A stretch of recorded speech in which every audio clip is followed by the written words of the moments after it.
Our guest today is Scott Christopher. He is a brother in Christ, a devoted father, a best-selling author, and one of the most sought-after corporate keynote speakers on the power of joy. Scott masterfully blends the science of happiness and the Levity Effect with the art of performance. He helps leaders and organizations understand why it truly pays to lighten up. His work has been featured in publications ranging from the New York Times to Newsweek, and he advises companies around the world on building healthier cultures through connection, perspective, and joy. Many of you may recognize him from your TV screen with appearances on Modern Family, NCIS, and Criminal Minds. With a master's degree in human resources, an award from the Kennedy Center for his acting, and the real-life experience of raising 5 children, Scott brings a rare and powerful blend of credibility, humor, and heart. I'm excited for you to enjoy part 1 of this conversation with Scott Christopher. Hi there. This is the Wisdom in Thy Youth audio show, an interfaith space for the rising generation and the young at heart who believe in God and in Jesus Christ. I am Lori Beard, your host. As a mother of 8 children, life coach, and youth enthusiast, I trust the rising generation's potential for greatness. Hi guys, Lori Beard here with an episode that I'm super excited about. I'm excited to be here with Scott. Hello, how are you? I am great, Lori. Thank you for having me. This is awesome. You are welcome. I am honored, and I thank you for saying yes.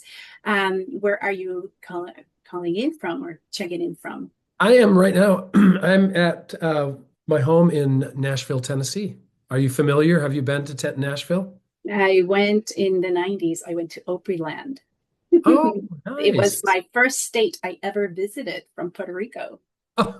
My first state I ever visited in the United States, Tennessee. Well, I am proud to kind of represent the volunteer state for you. I've only lived here about 2.5 years, but it's become home, and other parts of the South. I've just had to get away from the West. I was kind of raised out West, but I was born and raised originally in Michigan, and then we moved out West, and then I went to school, got married, had kids, all that there, and then just was like, gotta go somewhere else. Gotta try life in another corner of this great planet, So. Right, and nation. So what drove you to Tennessee? What was the deal maker? Yeah, good. My wife and I had come out and visited several southern states. I've traveled a lot for my professional work over the last several decades. So I've seen a lot of cool places. And I told her, pardon me, once our kids are raised and gone, we should think about moving somewhere else. And so we saw Nashville. We really liked it. So it was top of our list. And then about 6 months later, our second oldest son and his wife and little kids, they moved to Nashville for a job. And my wife was like, well, that's it. Let's sell the house if we can. We kind of prayed about it, and we went to Nashville, came here, looked at houses. We found one that checked all of our boxes. We went home and said, if it's meant to be, we'll put a time limit on the Lord, so to speak, and we'll just list it and see if we can get what we're asking. And within a day, we had way more than we were asking. And so we cleaned it up and packed up, and we had moved out and everything within like 2 weeks. And we were in this home here in Tennessee. So it was just following the children. So yes, in answer to your question, yeah, we part of it was following the kids and the grandkids. That was for her. For me, it was just I really liked the area, and I felt drawn to it. Yeah. Yeah. New beginnings. It sounds very refreshing. Sounds like what you needed at the moment. So yeah, fresh start. Definitely. Yeah. Yeah. Yeah. So you said you went to school. I read that you have HR management degree, and then you did acting. Yeah, HR was I finished my bachelor's degree at BYU in communications. I started as a theater major in the 80s and finished as a grown man father in the early 2000s, I think, because I left BYU to go and actually work and then came back to finish the degree in communications. And then about 10 years later, when I was even older, obviously, I got a degree in human resources management from University of Connecticut because most of my clients were HR leaders, and I wanted to connect with them on other levels and kind of be like them, even though I've never worked a day in a human resources department. I've helped hundreds of HR departments across the country and around the world, but I've never actually been, a payroll, or a whatever HR people do, hiring, firing, recruiting, all that nonsense. It's just so fascinating. So how is it that you've been able to help so many in that area? Well, I'm a professional speaker and a business author as well as an actor and things. And so, my private life has me speaking at conferences and all over the globe as a keynote speaker. Yeah. And so I'm basically talking about how to strengthen your work culture by having more fun, by lightening up, by having a better, more positive perspective, by being kinder and nicer and appreciating your employees more and showing more respect and just an overall sense of transparency and respect in the workplace. Yeah, I love this. And then this is perfect segue to go to, okay, so from HR and then being an actor, it sounds like your interest was first theater and acting. You're writing a book about the 7 Ups of happiness and then a book about levity. I honestly had to look up the word with my Spanish background. I'm like, what is that?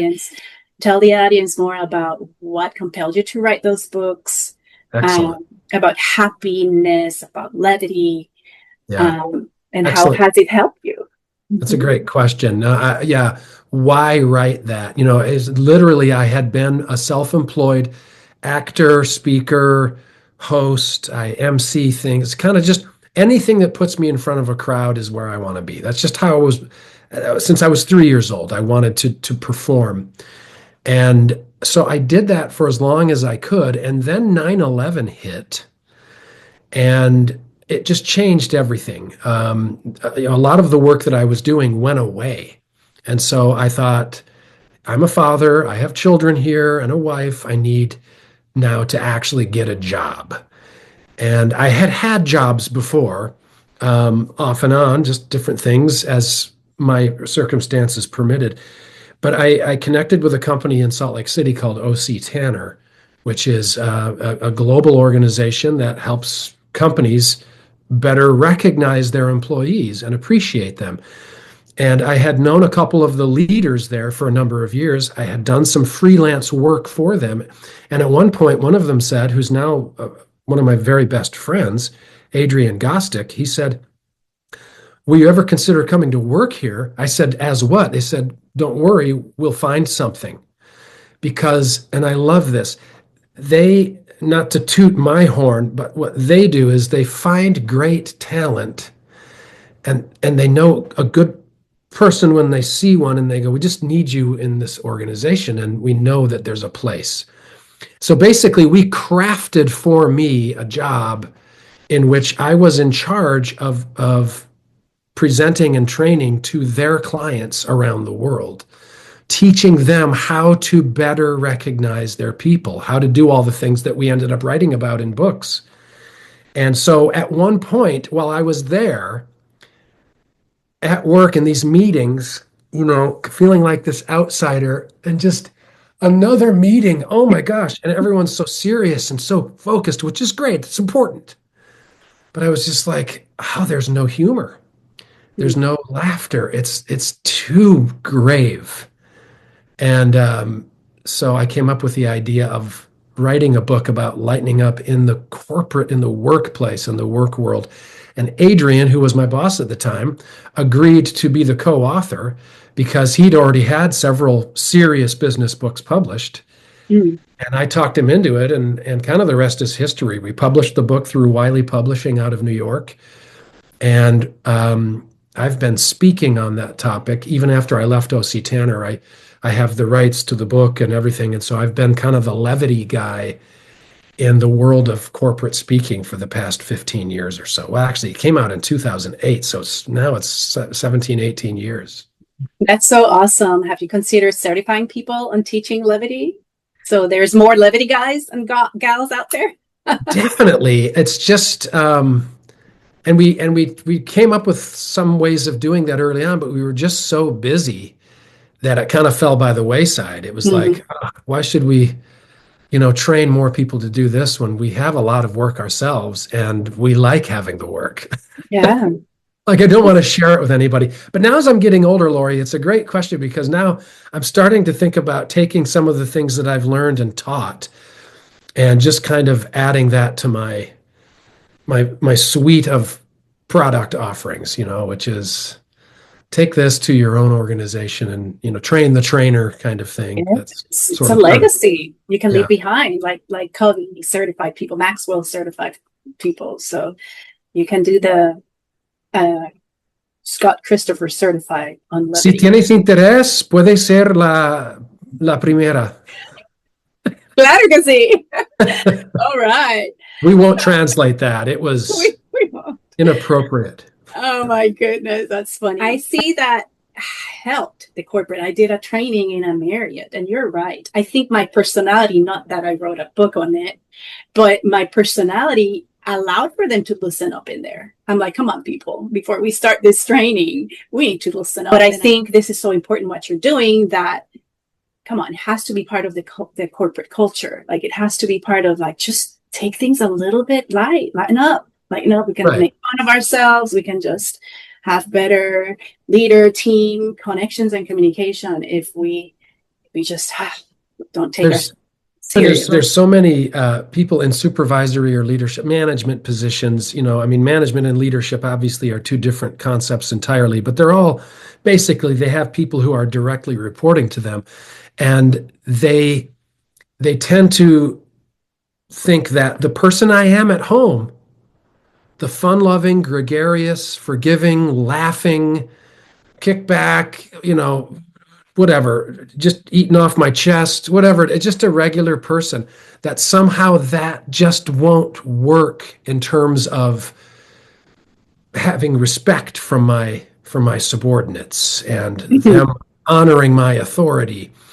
And that may have worked long ago, old school leadership techniques with old school generations of workers, but newer generations of employees are not wired that way, and they're more likely to respect your authority when you kind of dress down a little bit and be yourself, because they can see through you anyway, and they know that this isn't really who you are. And if it is, then where's the exit? I know. So we just I think in any situation, whether it's, at church or home, at school, at work, we all can afford to just loosen the bolts a little bit. There's just a little too much seriousness and gravitas in things that really don't demand it for it to be done well. And it doesn't have to do anything with being casual and disrespectful and not caring and whatever. It has to do with that rapport where the older generation and the authoritarian figure in the company, and the younger generation can just meet in the middle. Like, okay, let's be a little bit more casual and have fun together as we work together. Yep. Yeah. So we wrote about that. We talked with a bunch of different organizations at all different levels. We examined what some of the companies that are on those best places to work in the United States lists. We went to them, we asked, well, what are you doing? What are some of the factors that work into your scores of the satisfaction and retention and engagement?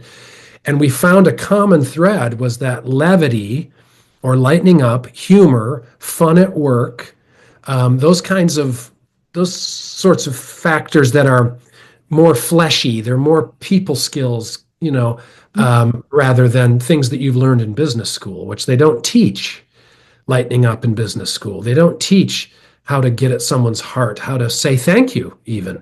And that was really the whole position at OC Tanner was, we want to get to the heart of people and not just slap a ring on them because they've made it 50 years at this company, or a Rolex watch, or a trip to Jamaica, or whatever it is. Those things are nice.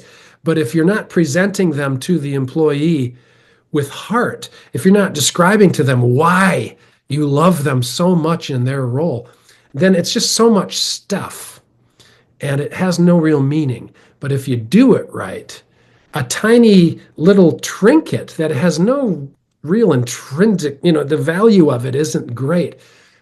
But what they remember about receiving it, or what it means to them symbolically, is really what gives it so much value. So Absolutely. that's what I've been doing for the past 20 plus years, apart from being an incredibly successful mid-level handsome actor. That's awesome. And comedian too, right? Oh, sure. I have to be. Yeah. So here's my question to go into the levity in your personal aspect or your personal life. Have you gotten to medical doctors? Because they need to loosen up. That is a really, really interesting question. I have spoken on this topic to dozens of healthcare providers, networks, the main offices, the hospitals, and I would say out of maybe, let's say, 100 of those, there may have been 2 instances when the actual physicians themselves were in the room. It was always administrative staff, nurses, environmental people, gift shop. It's everyone else that runs the hospital or the clinic, except the docs. Yeah. And funny you would say that, because every time they come away from one of these workshops or keynote speeches, they go, "It's the doctors that need this." Yeah. Yeah. But no one can make them come because they're sort of at the top of the ladder, and their time is very expensive. And so to get them to come to either an offsite or on-site bit of training, we don't see it. Maybe they tengo que ayudar en eso. No. Vale. Estupendo. Man, because they're not exempt from learning this skill. No. Yeah. No, and they may need a lot of what I talk about the most because of the position they're in and how they handle themselves. Yes. Even attorneys, maybe? No, I don't know if you've gotten to. Not so much. Again, a few law firms, and even I believe like a legal association, not the American Bar Association, but some other one. I remember it was attorney based, but again, it was mainly administrative staff and others, and not so much the JD. Yeah. Thank you for listening to this transformative episode of the Wisdom in Thy Youth show. May the wisdom shared today resonate deeply within you. We invite you to stay connected with us by subscribing to the show, ensuring that you never miss a moment of inspiration and growth. Share this podcast with your loved ones, extending the ripple of wisdom to empower the youth in their pursuit of their true destinies. Together, let us continue to fuel this movement. Remember, the power of wisdom lies within you. Embrace it, live it, thrive with it. And until we meet again, stay inspired, stay curious, and may the wisdom of the ages and the Holy Scriptures guide your path.